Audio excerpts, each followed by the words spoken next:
Vascaíno do Cerrado.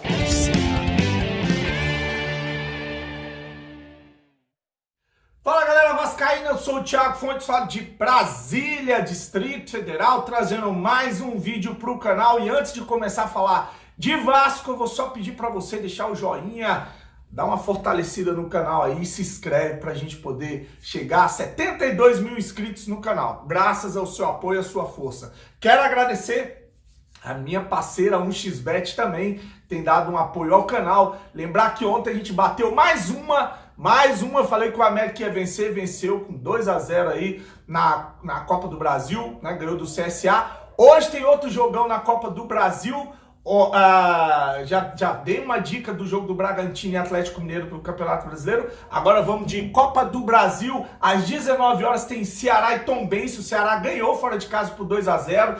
Estão pagando 1,47 na vitória do Ceará, 3,98 no empate, 7,40 na vitória da Tombense, ou do Tombense. O Ceará que vem de Vinícius, que é o Vini, mas o Dorival Júnior está fazendo um trabalho muito bacana. Vitória do Ceará, a odds bem baixinha, mas vitória do Ceará. Quer uma odd melhor? Coloca que o Ceará vai fazer mais de um gol, tá pagando 1,80, quase R$2 por real apostado. Então tá aí a dica do canal Vascaíno do Cerrado, junto com a parceira 1xBet para 2022. O link tá no comentário fixado, vai lá, faz o seu cadastro, o código promocional é do Cerrado. Agora vamos falar do Vasco, né? O Vasco que teve aquela celeuma toda ontem, a um jogo que tinha sido adiado, e muita gente aí também puta com a CBF, com a FEG. Na verdade foi um pedido da PM do Rio de Janeiro, né, que foi o BEP, acho que é o Batalhão Especial aí para Jogos, né, e eles tinham pedido para que o jogo não acontecesse por causa do jogo do Botafogo. E eu falei até aqui que o jogo Vasco-Botafogo é o clássico da paz, aí me corrigiram, né? O América que é o clássico da paz, Vasco-Botafogo é o clássico da amizade, enfim, tá tudo em casa.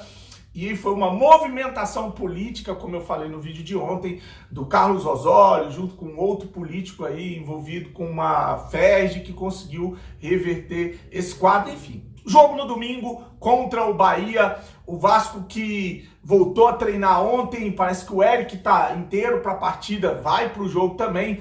O previsível Zé Ricardo deve manter a escalação com o Edmar, o Yuri Lara, Andrei Santos, o Nenê no meio de campo, com aquela trinca no ataque. Pode ser o Eric Figueiredo e o Raniel, ou com o Peck, provavelmente o Peck, né? O Peck não sai do time. Então esse é o provável time com o Palácio no banco. Não acredito nele mudar o esquema, colocar o Palácio junto com o Nenê, tampouco tirar o Nenê para colocar o Palácio. Tá aí as informações de futebol, que se não falar tem gente que fica puta, né? Agora vou trazer dois vídeos aqui interessantes para mostrar para vocês. Um da Vanessa Rich, que é essa que trabalha aí para Vasco TV, trabalha para Gestão Salgado, e o outro do Rodrigo Capello, que é o que trabalha para a Rede Globo. Eu vou começar com o da Vanessa. Ela foi no podcast do Charla Podcast, faz um trabalho muito bacana aí no YouTube, sempre deixo o link quando eu falo deles, para você ir lá e se inscrever. E ela fala de quando ela trabalhava para a Globo News, que ela teve a queda do alambrado, que ela foi chamada para ir lá cobrir e que foi expulsa de São Januário. Aí ela conta, com as palavras dela, né? A guerra da imprensa, a Globo estava em guerra com ele, que ela fala que ele é o Eurico Miranda. Só que as pessoas têm que entender o seguinte, né? É lógico, o Eurico Miranda, como os outros dirigentes do Vasco, o Campelo, o Dinamite, todos eles fizeram cagada como gestores de futebol, como presidentes, né? O Roberto Dinamite fez muito como jogador de futebol. O Eurico Miranda fez muito como vice-presidente de futebol. Ele, junto com o Calçada, ganhou. Se não fosse eles, a gente não tinha essa quantidade de título que a gente tem aí. Libertadores, Sul-Americana, Libertadores, Mercosul, Campeonato Brasileiro, enfim, ganharam tudo que podia ser ganho aí, essa dupla Eurico Miranda e Calçada. Claro, cometeu erros, só que a Globo demoniza, perseguiu o Eurico Miranda, e muito vascaíno entrou nessa vibe, e não entendendo que a Globo, ao perseguir o Eurico Miranda, estava perseguindo e fudendo com o Vasco. O Vasco. Inclusive, nesse trecho, a própria Vanessa Rich, ela fala que a Globo estava em guerra com ele, com o Eurico. Se está em guerra com o presidente do Vasco, está em guerra com o Vasco. fez de tudo para fuder com o clube, a gente sabe disso. Ela vai explicar como é que foi a história, disse que ficou preocupada quando caiu o alambrado, a família dela, toda vascaína, estava no estádio, eles iam para a Porta de São Januário depois fazer gravações para provocar o Eurico, provocar o Vasco. Foi uma sacanagem que a Globo fez com o Vasco, que até hoje a Globo persegue o Vasco, ela odeia o Vasco da Gama, essa historinha de que, não, isso é coisa que inventaram, não. A Globo fez de tudo para arrebentar com o Vasco, e o Vasco caiu, foi perseguido, teve uma estrangulação financeira, não conseguiu pagar salários, foi arrebentado com parte do MOVE, que é esse movimento encardido, imundo que tem dentro do Vasco, que fudeu com o Vasco também, aumentou a dívida do clube, e hoje está aí, mais uma vez, arrebentando com o Vasco, né? E para vender, né? Então a Globo e o MOVE que fizeram esse movimento de arregaçar com o Vasco e conseguiram destruir com o clube, com a história mais linda do futebol brasileiro. Agora eu vou deixar o trecho dela, que foi jornalista aí da casa da Globo, falando, elogiando o Eurico Miranda, elogiando o SBT na camisa e falando que a Globo, sim, estava em guerra com o Vasco da Gama. Divertido. O que pode acontecer de mais grave? Ter uma queda do alambrado? Eu fiz a queda do alambrado em São Januário. Sério? Eu fiz. Isso é bom, hein? De falar, eu fiz a queda do alambrado. Na Globo News, na Globo News. Vasco e São Caetano? Eu tava pela Globo News. Eu não trabalhava com esporte ainda. E aí falaram, teve uma queda de alambrado lá em São Januário, Copa João Avelange. Campeonato Brasileiro, Copa João Avelange. Vai pro hospital. Só que minha família inteira é Vasco. O meu irmão estava no estádio, nenhum celular funcionava. E a gente ligava, não conseguia. Eu fiquei histérica, porque cada ambulância que chegava, eu olhava pra ver se eu via meu irmão, se eu identificava uma bermuda, um cordão, uma pulseira. Desesperador. E aí, no dia seguinte, eu fui pra São Januário pra fazer a cobertura da visita do pessoal da Defesa Civil. Sim. Aí veio um funcionário, eu tava gravando. Aí veio um funcionário e falou assim, doutor Eurico pediu pra você se retirar de São Januário. Aí eu fui expulsa de São Januário. Caraca! Porque na época teve a briga do Eurico, tanto que no segundo jogo da final ele coloca o SBT estampado na camisa. Isso aí. Porque, na opinião Que foi uma dele, jogada de marketing genial. Ele brigava ali com a Globo e você era uma repórter e tava representando a Globo. E foi expulsa de São Januário. Mas o que é a guerra da imprensa, né? Aí nessa época, como a Globo tava em guerra com ele, ele não deixava mais os repórteres entrarem em São Januário, o repórter ia fazer, vamos supor que o jogo fosse Vasco e Botafogo. Sim. O repórter ia pra frente de São Januário, vamos falar de Vasco e Botafogo que se enfrentam nessa quarta-feira. A gente tá aqui em São Januário pra falar do Botafogo. Entendeu? Ia pra São Januário pra falar do outro time. Porque não deixava entrar. Isso aí, é aquela guerra de bastidores. Mas o Eurico faz parte da história do clube. Isso ninguém vai apagar. E aí, aqui a gente não tá discutindo política, nada disso, não. Ele era um cara que vestia a camisa do clube. E essa questão, que é uma questão que eu levei quando eu fui convidada pra Vasco TV, foi uma exigência que eu fiz. Eu não falo de política aqui. Porque não interessa quem é o presidente. Mas você tá defendendo o Eurico Miranda roubou, o Eurico Miranda fez isso, o Eurico Miranda... Essas são as mensagens que eu recebo aqui. Não tô defendendo o Eurico Miranda, eu tô defendendo presidente nenhum que passou pelo Vasco. Aliás, tô defendendo político nenhum no Vasco.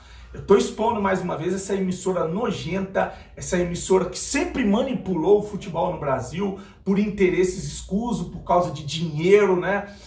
Teve ali o escândalo do FIFA Gates, que um grande executivo da Globo estava ali envolvido, citado, acabou pedindo demissão e hoje ganhou uma boquinha na Federação do Rio de Janeiro, na FEG. Ele aqui é o cara que tem uma empresa que vende o Campeonato Carioca, então para ficar ali, né, todo mundo se beneficiar, deram isso aí para ele acabou ficando caladinho, mas essa emissora sempre se envolveu em política, sempre manipulou o povo no Brasil. Então é um lixo essa emissora chamada Rede Globo. Vou trazer um trecho aqui do Rodrigo Capello, lá na casa, na Rede Globo, né, falando sobre o desequilíbrio econômico entre os clubes no Brasil.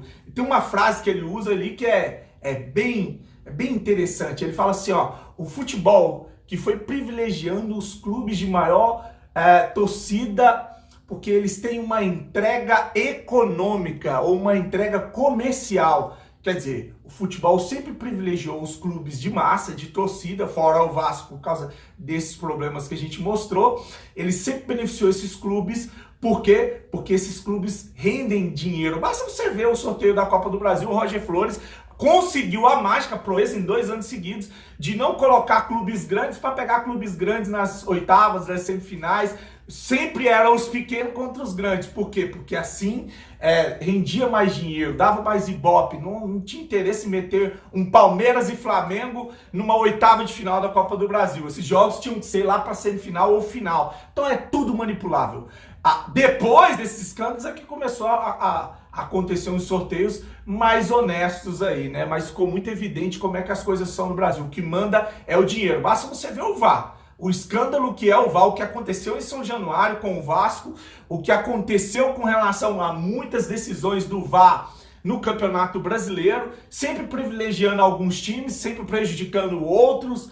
É assim, o VAR que a gente achou que vinha para moralizar o futebol, veio como mais um instrumento, uma ferramenta dessa quadrilha que tem dentro da CBF, que fode com o futebol no Brasil. Então vou deixar o trecho aí do Rodrigo Capello falando dessa disparidade, dessa espanholização do futebol brasileiro, com 2 clubes aí, ele cita o Flamengo, o Palmeiras, o Corinthians, mas com alguns clubes com uma receita ou recebendo uma grana que é um abismo para outros clubes, e isso não é legal para o negócio futebol. Sabe o que aconteceu? A Globo criou um monstro e se arrependeu, porque ela fez de tudo para o Flamengo chegar nesse nível.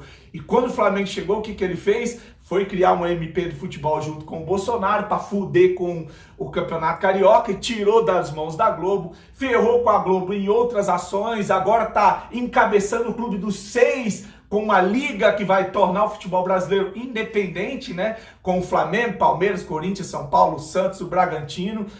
Então a Globo criou um monstro e se arrependeu, agora está falando em equilibrar a receita dos clubes no futebol brasileiro para que o produto do futebol valha mais a pena. Vou deixar para você aí no final, agradecer a sua presença, a sua paciência, curte o vídeo, compartilha. Tamo junto, grande abraço, fique com Deus e saudações vascaínas. Certo? E só dos direitos de TV do Campeonato Brasileiro, porque isso é uma outra diferença dos últimos anos. Como a Copa do Brasil tem premiações muito altas e essas premiações são compreendidas como TV, porque a origem é a emissora que compra os direitos de transmissão, tem um ponto desses direitos que não dá mais para equilibrar, porque está na Copa do Brasil. Você não consegue mais impedir que o Flamengo vença a Copa do Brasil, chegue às fases finais, ou que nenhum outro, né? A gente fala muito do Flamengo porque é o clube que mais arrecada, mas Corinthians, Palmeiras, São Paulo também são clubes que são bastante privilegiados nesse sentido. Então, a Copa do Brasil não dá mais para equilibrar, ela é 100% meritocrática. Ok, pelo menos o Campeonato Brasileiro tem que reequilibrar.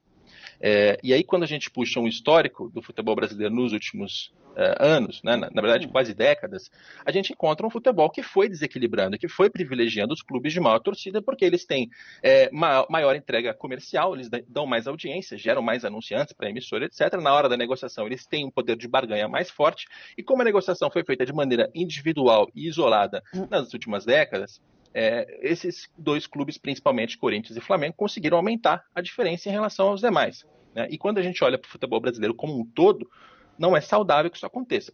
Os números dos balanços, Barreto, eu também não tenho na cabeça, porque eu baixei os balanços ontem, acabei de voltar de férias, não tenho números prontíssimos aqui para citar. Mas eu vou dar um exemplo. A gente tem direitos de televisão aberta e fechada divididos em 40, 30, 30. Essa parte já equilibrou e já causou muito benefício ao futebol brasileiro, à medida que Ceará, Fortaleza e outros chegaram à primeira divisão, aumentaram a sua arrecadação a um nível que não tinham no modelo anterior e estão mais saudáveis hoje. Então a gente já percebe como isso funciona. No pay-per-view especificamente, por questão de negociação da última rodada de negociações, tem uma discrepância muito grande entre Flamengo e outros adversários. Então, o Flamengo tem um mínimo garantido de 120 milhões de reais no contrato, no pay-per-view especificamente. E se você pega o Fluminense é um clube que arrecada cerca de 15 milhões com pay-per-view.